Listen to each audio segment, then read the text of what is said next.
Hello students, कैसे हैं आप सब। मैं कविता। आप सभी अच्छे होंगे और स्वस्थ होंगे। सो क्लास, आज हम स्टार्ट करेंगे एक नया chapter, that is chapter number 10, जिसमें आप पढ़ेंगे माइक्रोब्स इन ह्यूमन वॉलफेयर। यानी कि इस चैप्टर में हम पढ़ेंगे जो माइक्रोब्स होते हैं वो कैसे ह्यूमन के डेली लाइफ में कैसे उनकी मदद करते हैं, कैसे उनके बेस्ट फ्रेंड होते हैं।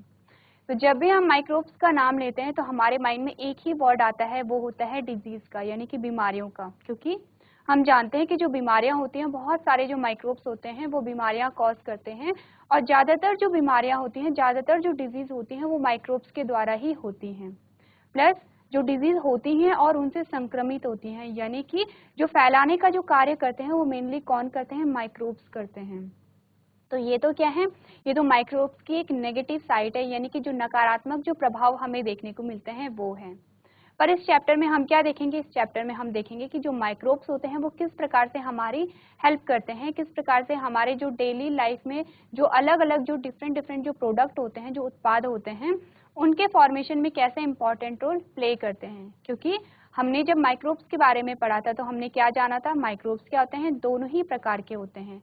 बेनिफिशियल भी होते हैं, यानी कि हमें बेनिफिट भी देते हैं, हमें लाभ भी देते हैं और हानि भी देते हैं। कुछ जो माइक्रोब्स होते हैं वो डिजीज के लिए रिस्पॉन्सिबल होंगे, लेकिन कुछ जो माइक्रोब्स होते हैं उनसे हमें बेनिफिट भी मिलता है, लाभ भी मिलता है। तो इस चैप्टर में हम यही देखेंगे कि जो माइक्रोब्स होते हैं, जो सूक्ष्म जीव होते हैं, वो किस प्रकार से हमारी सहायता करते हैं, किस प्रकार से वो हमारे लिए बेनिफिशियल होते हैं। तो सबसे पहले हम देखेंगे चैप्टर का ओवरव्यू। ओवरव्यू यानी कि हमने इस चैप्टर में क्या क्या पढ़ना है। तो सबसे पहले आप देखेंगे कि हमारे पास सबसे पहले क्या आता है, microbes in house hold product, यानी कि जो माइक्रोब्स होते हैं, जो भी हमारे घर के प्रोडक्ट होते हैं, उन प्रोडक्ट में किस प्रकार से अपनी भागीदारी देते हैं, किस प्रकार से वो हमें बेनिफिट देते हैं, किस प्रकार से हमारी सहायता करते हैं। तो इस चैप्टर में, इस टॉपिक में आप देखेंगे हाउस होल्ड प्रोडक्ट में आप अलग अलग प्रोडक्ट के बारे में पढ़ेंगे, जिसमें आप देखेंगे कि अलग अलग प्रोडक्ट का जो फॉर्मेशन हो रहा है वो किसके द्वारा हो रहा है, वो माइक्रोब्स के द्वारा हो रहा है। माइक्रोब्स की हेल्प से अलग अलग प्रोडक्ट का फॉर्मेशन हो रहा है, अलग अलग उत्पाद का फॉर्मेशन हो रहा है। तो यहाँ पे ये जो प्रोडक्ट होंगे कैसे होंगे, हाउस होल्ड, यानी कि जो हमारे घर में जो भी प्रोडक्ट होते हैं ये उनमें शामिल आएगा। सेकेंड हम पढ़ेंगे माइक्रोब्स इन इंडस्ट्रियल प्रोडक्ट, यानी कि जो इंडस्ट्री में जो भी प्रोडक्ट होते हैं, जैसे कि जो हाउस होल्ड प्रोडक्ट होंगे वो क्या होंगे, कम स्केल पे होंगे, छोटे स्केल पे होंगे।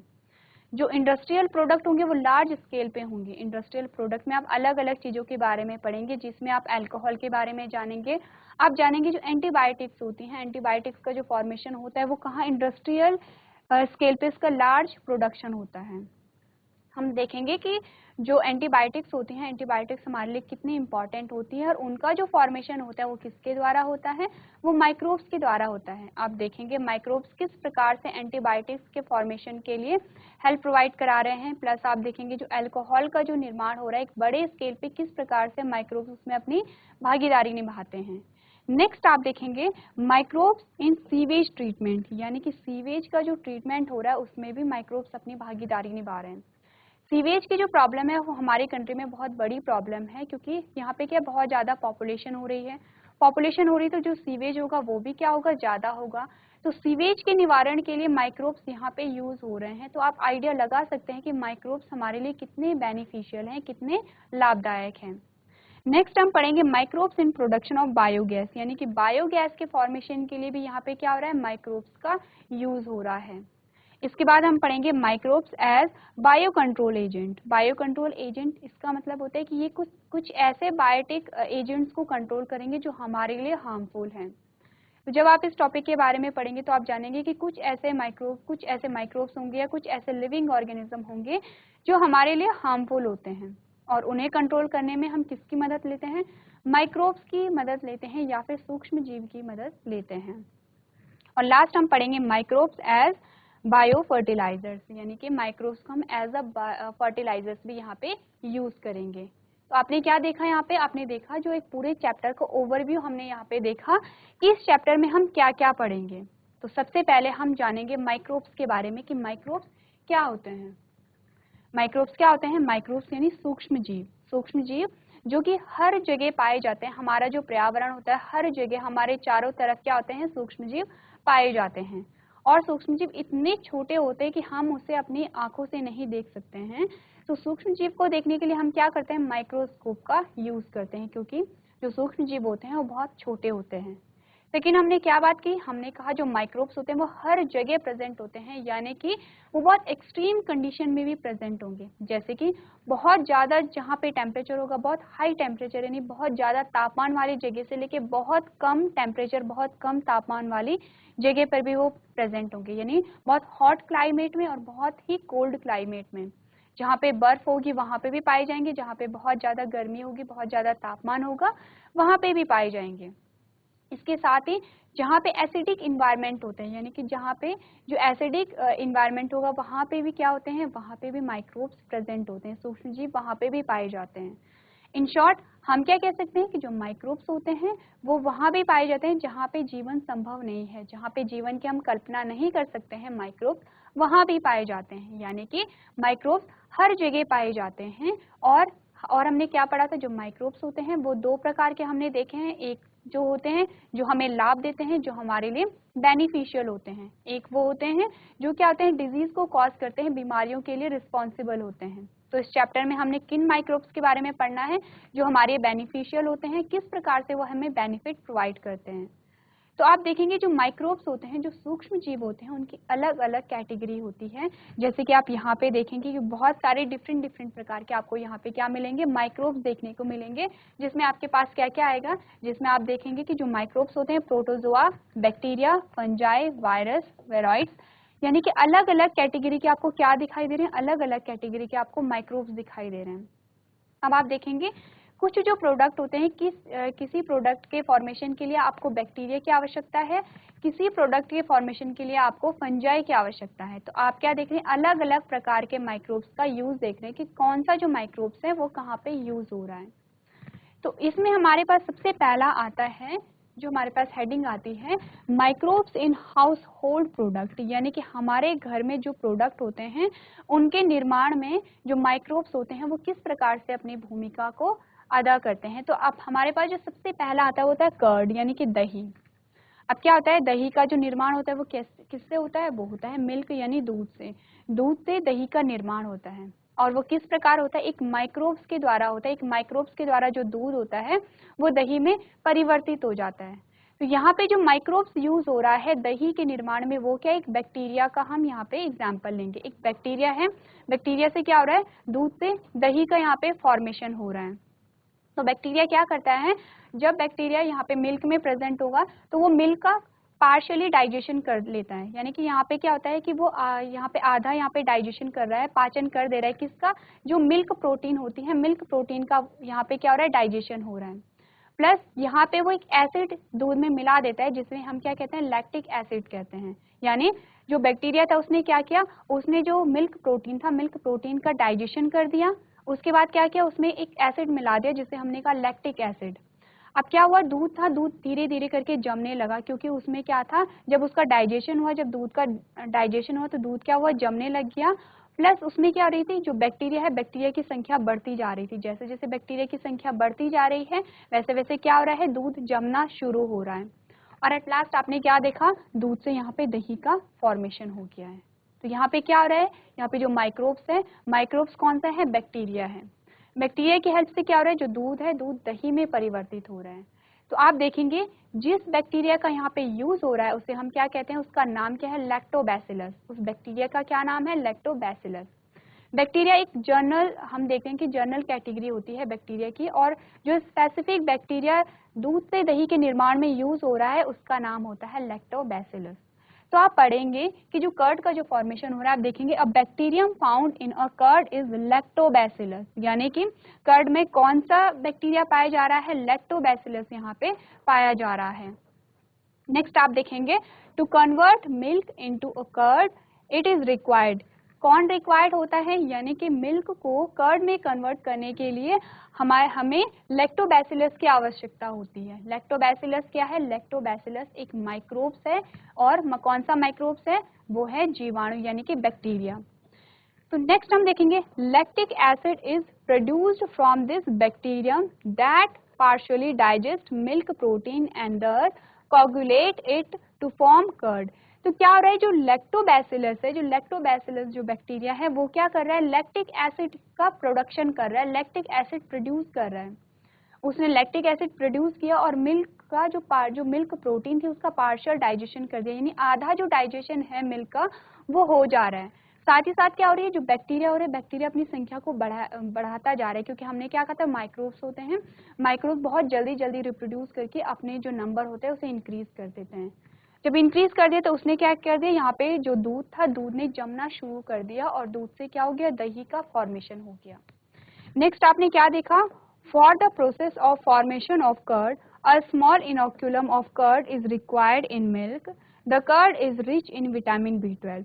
यानी कि अब क्या हुआ, जैसे दही का फॉर्मेशन हो गया तो आप अपने घरों में देखते होंगे जब भी आपको दही को जमाना होता है तो आप क्या करते हो, आप यहाँ पे 1 चम्मच दही का आपने लिया और आपने दूध में डाल दिया। आप देखते हो कि बहुत जल्दी उस दूध से दही का फॉर्मेशन हो जाता है। क्यों?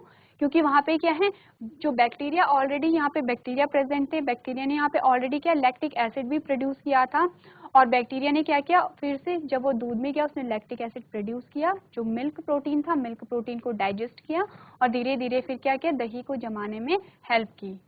प्लस यहाँ पे एक इम्पॉर्टेंट लाइन आप पढ़ेंगे, the curd is rich in vitamin B12, यानी जो कर्ड होती है, जो दही होती है, उसमें विटामिन B12 प्रेजेंट होता है। अब विटामिन B12 के क्या क्या कार्य हैं, यानी कि विटामिन, ये तो हमने जान लिया कि जो दही होती है वो विटामिन B12 उसमें प्रेजेंट होता है। अब विटामिन B12 का कार्य क्या है, विटामिन B12 जो RBC होती है, जो हमारी रक्त कोशिकाएं होती हैं, रक्त कोशिकाओं में जो एक कोशिका होती है RBC, यानी कि red blood cells, red blood cells के फॉर्मेशन के लिए विटामिन B12 बहुत ज़्यादा इम्पॉर्टेंट है। साथ ही जो हमारा ब्रेन होता है, ब्रेन के डेवलपमेंट के लिए भी विटामिन B12 बहुत ज़्यादा इम्पॉर्टेंट है। तो आप आइडिया लगा सकते हैं कि जो विटामिन B12 हमारे लिए कितना इम्पॉर्टेंट है और विटामिन B12 कहाँ पाया जा रहा है, दही में पाया जा रहा है। दही कब बन रही है, जब वहाँ पे बैक्टीरिया प्रेजेंट है, दूध में बैक्टीरिया प्रेजेंट है और बैक्टीरिया के हेल्प के थ्रू क्या हो रहा है, दूध दही में परिवर्तित हो रहा है। नेक्स्ट आप क्या देखेंगे, ये जो बैक्टीरिया है जिसे आपने क्या कहा, जिसका क्या नाम है, लैक्टोबैसिलस है, ये बैक्टीरिया क्या करता है, स्टमक में, जो हमारा स्टमक में बहुत सारे क्या होते हैं, माइक्रोब्स होते हैं जो हमारे लिए हानिकारक होते हैं, उनसे ये फाइट करता है, यानी उन्हें किल करने में मदद करता है। यानी कि जो लैक्टोबैसिलस है वो हमारे जो स्टमक होता है, हमारे स्टमक में जो भी माइक्रोब्स हमारे लिए हार्मफुल होते हैं उनसे फाइट करता है। तो आप यहाँ पे पढ़ेंगे LAB। LAB का क्या मतलब है, lactic acid bacteria. Lactic acid bacteria यहाँ पे क्या है, कॉमन नेम है, और अगर आपको पर्टिकुलर बैक्टीरिया का नाम दिया जाएगा तो बैक्टीरिया का क्या नाम है, लैक्टोबैसिलस है। तो लैक्टिक एसिड बैक्टीरिया क्या है, एक जनरल एक कैटेगरी है, एक ग्रुप है, और उस ग्रुप का एक जो पर्टिकुलर जो बैक्टीरिया है जो दही के निर्माण के लिए इंपॉर्टेंट है वो है लैक्टोबैसिलस। तो आपको लैक्टोबैसिलस नाम याद होना चाहिए। तो आप देखेंगे lactic acid bacteria present in curd also check the growth of disease causing microbes in the stomach and other parts of the digestive tract। यानी कि क्या होता है, जो लैक्टोबैसिलस होता है, लैक्टोबैसिलस स्टमक में चेक करता है कि कोई डिजीज कॉजिंग माइक्रोब्स ना हो। डिजीज कॉजिंग यानी कि बीमारियां उत्पन्न करने वाला कोई सूक्ष्म जीव वहाँ पे प्रेजेंट ना हो। अगर कोई ऐसा सूक्ष्म जीव उसे दिखा या फिर उसे मिला तो वो क्या करता है, उसे किल करता है, उसे फाइट करता है और क्या करता है, हमारा जो डाइजेस्टिव ट्रैक है उसे माइक्रो फ्री करता है, यानी उससे सूक्ष्म जीवों को वहाँ से हटाता है। अभी तक हमने क्या पढ़ा, अभी तक हमने देखा कि जो हाउस होल्ड प्रोडक्ट होते हैं, यानी जो हमारे घर के जो प्रोडक्ट होते हैं उनके निर्माण में माइक्रोब्स की भूमिका हम पढ़ रहे हैं। सबसे पहला हमारे पास कर्ड आया, कर्ड का जो फॉर्मेशन होता है वो कैसे होता है, दूध से जो दही का निर्माण होता है वो एक बैक्टीरिया के द्वारा होता है जिसका नाम है लैक्टोबैसिलस। लैक्टोबैसिलस ने यहाँ पे क्या किया, लैक्टोबैसिलस ने यहाँ पे दूध का पार्शियली डाइजेशन कर दिया, यानी आधा जो दूध की जो प्रोटीन थी उसका आधा जो डाइजेशन है वो बैक्टीरिया ने कर दिया, प्लस उसमें लैक्टिक एसिड को उसने ऐड कर दिया। धीरे धीरे क्या हुआ, बैक्टीरिया की संख्या भी बढ़ने लगी और दूध क्या था, जमना शुरू हो गया। तो यहाँ पे क्या हो रहा है, यहाँ पे बैक्टीरिया किसमें हेल्प कर रहा है, दूध से दही के निर्माण में। प्लस यहाँ पे एक इम्पॉर्टेंट और फैक्टर कि कुछ जो लोग होते हैं वो दूध को नहीं पचा पाते हैं क्योंकि उनका जो डाइजेस्टिव सिस्टम है वो जो मिल्क प्रोटीन है, मिल्क प्रोटीन के डाइजेशन को नहीं कर पाता है। तो उन लोगों के लिए जो कर्ड होती है, जो दही होती है, वो बहुत फायदेमंद है क्योंकि यहाँ पे क्या है, जो मिल्क प्रोटीन है, जो दूध में जो प्रोटीन प्रेजेंट है उसका ऑलरेडी यहाँ पे डाइजेशन हो गया है, यानी आधी जो प्रोटीन है, आधी प्रोटीन का क्या हो गया, यहाँ पे डाइजेशन हो गया है।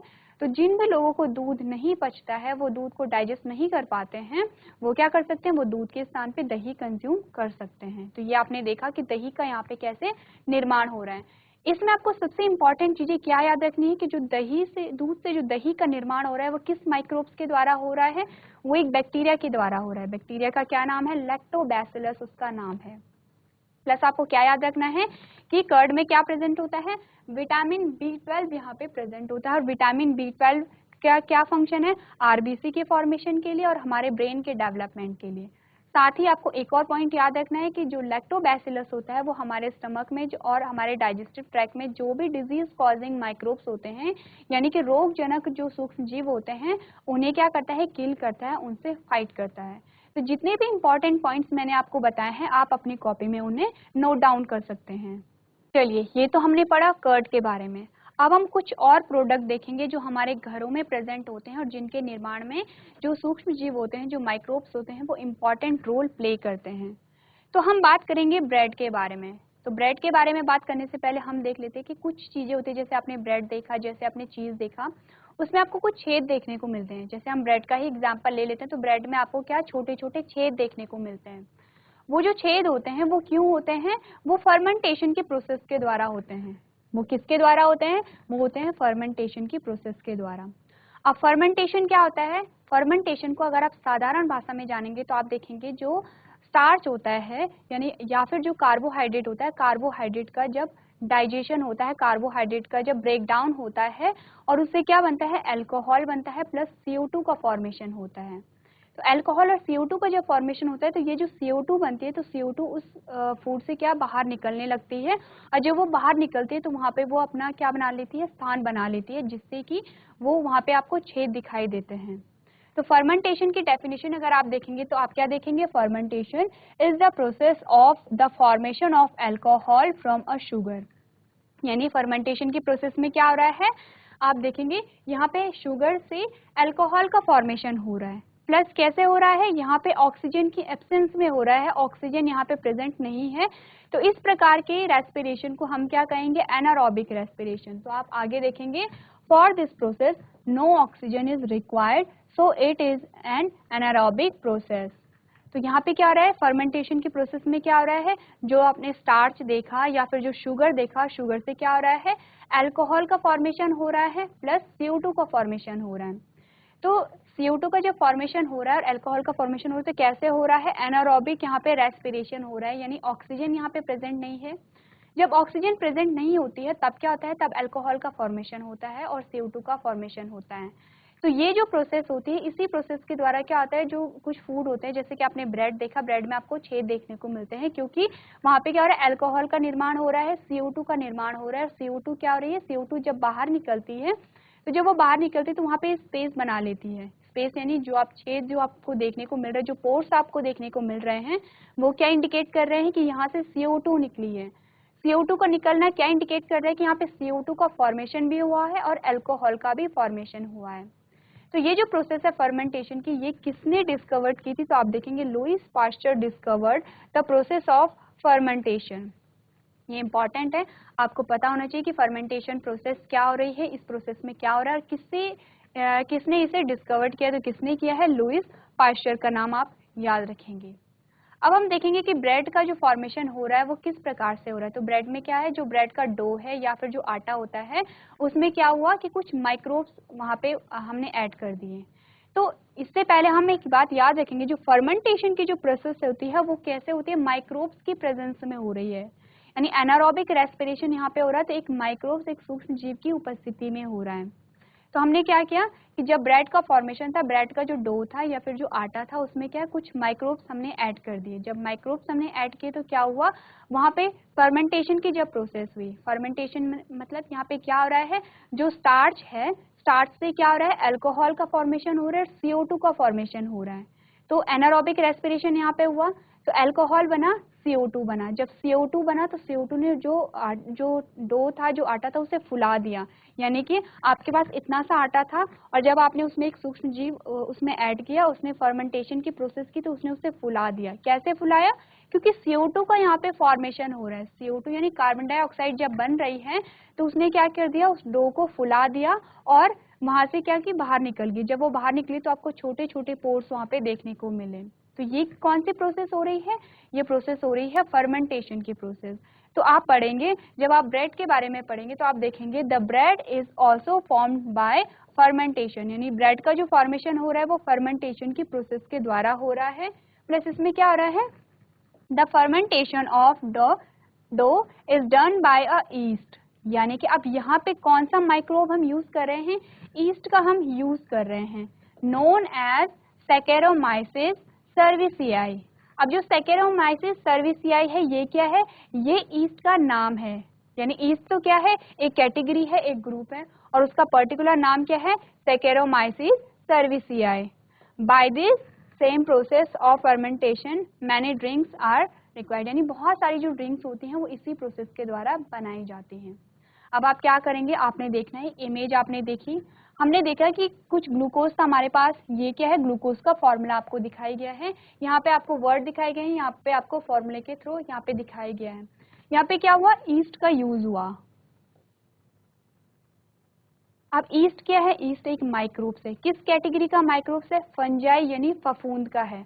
और ईस्ट किस प्रकार का फफूंद है? यूनिसेलुलर यानी एक कोशिकीय है। कौन सा? ईस्ट जो फफूंद है। यहाँ पे जब ईस्ट का जब यूज किया तो इसने क्या किया? फर्मेंटेशन की प्रोसेस की। यानी कि ये क्या है? ये जो ग्लूकोज है, ग्लूकोज का एनारोबिक रेस्पिरेशन किया। यहाँ पे क्या हो रहा है? डाइजेशन हो रहा है। डाइजेशन कैसे हो रहा है? जब रेस्पिरेशन हो रहा है, यानी ग्लूकोज का क्या हो रहा है? ब्रेक डाउन हो रहा है, ग्लूकोज टूट रहा है। कैसे टूट रहा है? ऑक्सीजन की एब्सेंस में टूट रहा है। जब ऑक्सीजन की एब्सेंस में टूटेगा तो एथेनॉल यहाँ पे बना। यहाँ पे क्या बना? एथेनॉल बना। प्लस क्या बना? कार्बन डाइऑक्साइड बना। अब जब ये कार्बन डाइऑक्साइड जब यहाँ पे बनी और ये प्रोसेस कहाँ चल रही है? ब्रेड में चल रही है। ब्रेड का जो डो है उसके अंदर चल रही है। ब्रेड का जो डो है उसी का क्या हो रहा है? उसी का डाइजेशन हो रहा है। किसके द्वारा हो रहा है? ईस्ट के द्वारा हो रहा है। डाइजेशन किस प्रकार का हो रहा है? किस प्रकार का रेस्पिरेशन यहाँ पे हो रहा है? यहाँ पे हो रहा है एनारोबिक रेस्पिरेशन, यानी कि यहाँ पे ऑक्सीजन प्रेजेंट नहीं है। डो था, डो में क्या ऐड किया? ईस्ट को ऐड किया हमने। ईस्ट क्या? एक फंजाई है। कैसी फंजाई है? यूनिसेलुलर फंजाई है। ये आपको याद रखनी है। जब यहाँ पे ईस्ट को ऐड किया तो इसने क्या किया? जो ग्लूकोज था, ग्लूकोज का ब्रेकडाउन किया। ब्रेकडाउन से क्या बना? अल्कोहल यहाँ पे बना और CO2 यहाँ पे बना।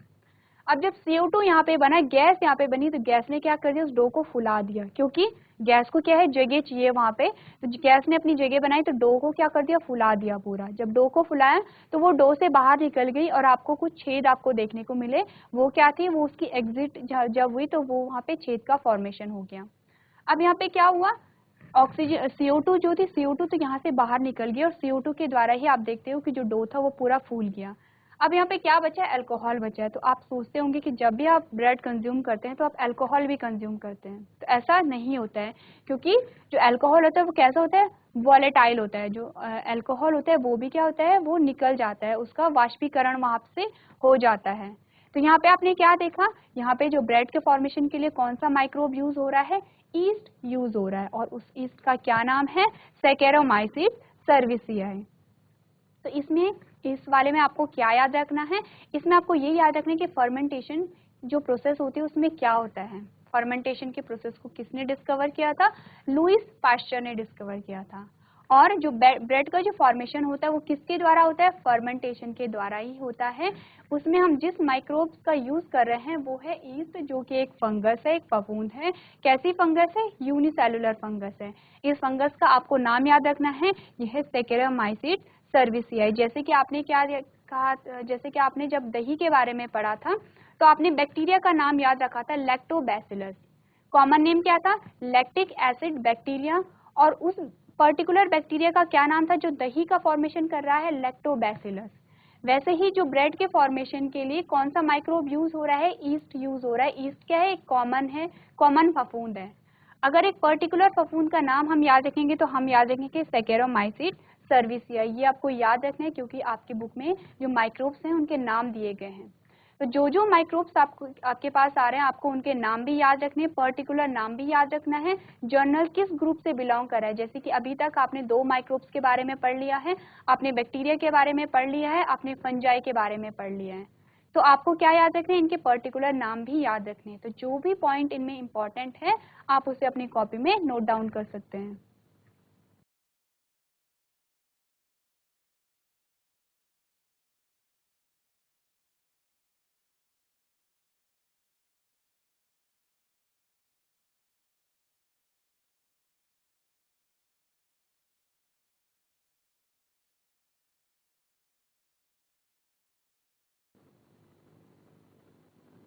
चलिए, ये तो हमने पढ़ा ब्रेड के बारे में। अब हम एक नया प्रोडक्ट, एक नेक्स्ट प्रोडक्ट देखते हैं कि हमारे घरों में और ऐसे कौन से प्रोडक्ट होते हैं जिनके फॉर्मेशन में हमें माइक्रोब्स की आवश्यकता होती है, माइक्रोब्स हेल्प करते हैं। तो अब हमारे पास आया है इडली और डोसा, यानी कि जो इडली और डोसा होता है उसका भी जो फॉर्मेशन होता है वो कैसे होता है, माइक्रोब्स की हेल्प से होता है। तो इडली और डोसा का जो डो है वो भी जैसे कि आप यहाँ पे देख सकते हैं उसका जो फॉर्मेशन होता है वो भी फर्मेंटेशन की प्रोसेस के थ्रू ही होता है, यानी कि यहाँ पे भी फर्मेंटेशन हो रहा है और सेम वही प्रोसेस क्या हो रही है, वही प्रोसेस हो रही है कि जो शुगर है, शुगर से एथेनॉल प्लस CO2 का फॉर्मेशन हो रहा है। CO2 ने जो डो था उसे क्या कर दिया, फुला दिया, और अल्कोहल जो था, अल्कोहल क्या हो गया, वॉलेटाइल हो गया, और आपके पास क्या आया, आपके पास जो डो आया वो पूरा फूला हुआ डो आया। तो इन दोनों में डिफरेंस क्या है, यानी ब्रेड के फॉर्मेशन को हमने अलग क्यों पढ़ा और इडली और डोसे के फॉर्मेशन को हमने अलग क्यों पढ़ा, क्योंकि जब हम ब्रेड की बात कर रहे थे तो जो माइक्रोब वहाँ पे यूज हो रहा था वो क्या था, वो फंगस था, वो ईस्ट था। और जो यहाँ पे जो इडली और डोसा के फॉर्मेशन के लिए यूज हो रहा है वो एक बैक्टीरिया है, यानी कि यहाँ पे माइक्रोब्स क्या है, यहाँ पे माइक्रोब्स बैक्टीरिया है। तो आप पढ़ेंगे कि the dough used in the making of food items like idli, dosa, etc. is also formed by the action of bacteria, यानी कि यहाँ पे क्या वर्क कर रहा है, कौन सा माइक्रोब्स यहाँ पे फंक्शन कर रहा है, यहाँ पे बैक्टीरिया फंक्शन कर रहा है। Bacteria are particularly responsible for the fermentation of the dough for the final batter. The puffing of dough is due to the production of carbon dioxide, यानी कि यहाँ पे क्या हो रहा है, जो पफिंग हो रही है, जो डो फूल रहा है, क्यों फूल रहा है, क्योंकि कार्बन डाइऑक्साइड गैस यहाँ पे प्रोड्यूस हो रही है। जब गैस प्रोड्यूस हुई तो उसने क्या कर किया, उसने जगह बनानी शुरू की, जगह बनानी शुरू की तो जो डो था वो फूल गया। तो हमने क्या डिफरेंस देखा, ब्रेड में क्या यूज हो रही है, फफूंद यूज हो रही है, फंगस यूज हो रही है जिसका क्या नाम है, ईस्ट है, सेकेरोमाइसिस जिसका हमने नाम देखा था। और अगर हम बात करें इडली और डोसा की, तो इडली और डोसा के फर्मेंटेशन के लिए क्या यूज हो रहा है, इसके यूज के लिए बैक्टीरिया यूज हो रहा है। तो ये जो पॉइंट है इसे भी आप अपनी कॉपी में नोट डाउन करेंगे कि ब्रेड के फॉर्मेशन के लिए कौन सा माइक्रोब यूज हो रहा है और इडली और डोसा के डो में कौन सा माइक्रोब यहाँ पे यूज हो रहा है।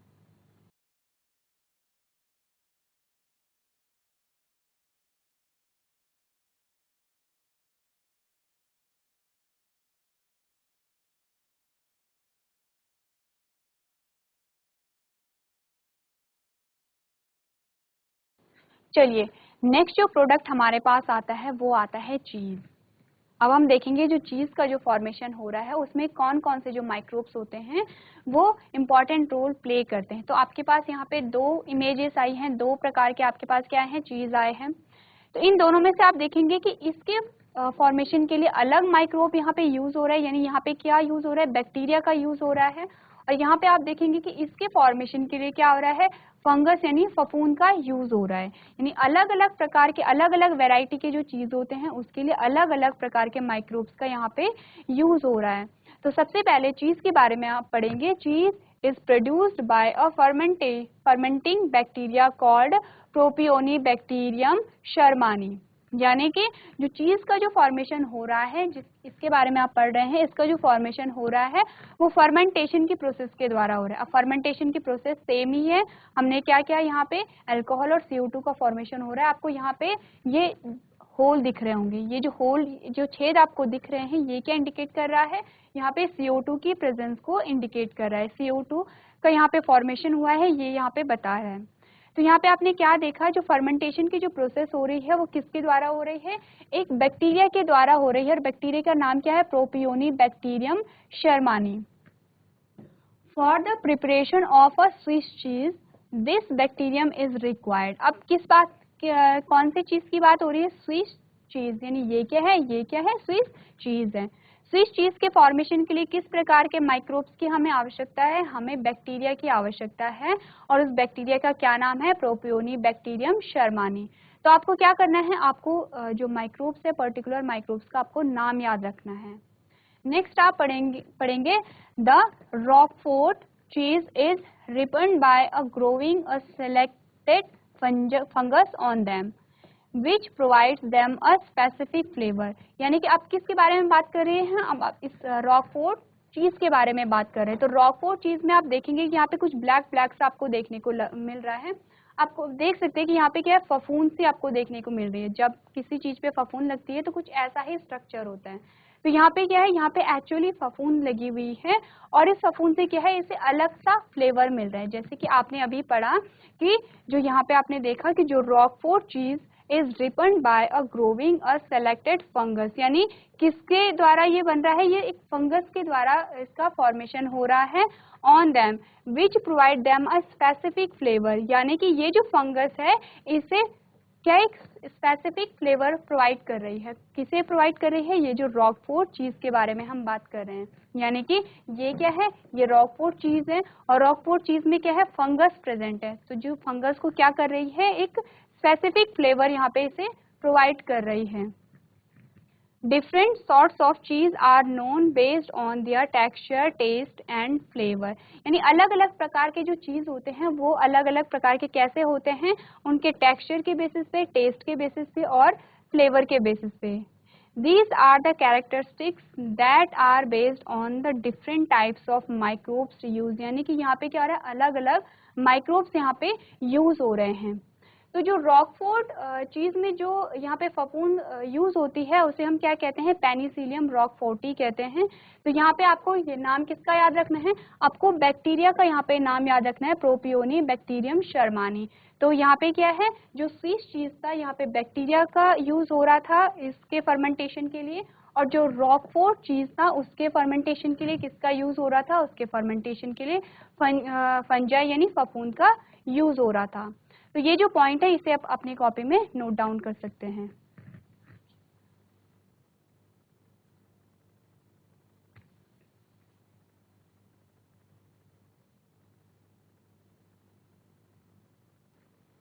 तो क्लास आज आपने क्या पढ़ा? आज आपने पढ़ा माइक्रोब्स क्या होते हैं, और माइक्रोब्स जो हमारे घर के जो प्रोडक्ट होते हैं, जो हमारे किचन के प्रोडक्ट होते हैं, उनके फॉर्मेशन में किस प्रकार से माइक्रोब्स हमारी हेल्प करते हैं। तो यहाँ पे आपने क्या देखा? आपने अलग अलग माइक्रोब के एग्जाम्पल देखे थे कि कौन सा माइक्रोब का क्या फंक्शन होता है, किस चीज के फॉर्मेशन में वो इम्पोर्टेंट रोल प्ले कर रहा है। तो मैंने जो भी आपको समझाया है आई होप आपको अभी तक समझ में आया होगा। अगर आपकी कोई भी क्वेरी होती है तो आप अगली क्लास में मुझसे पूछ सकते हैं। तो अभी तक क्लास में बने रहने के लिए आपका धन्यवाद।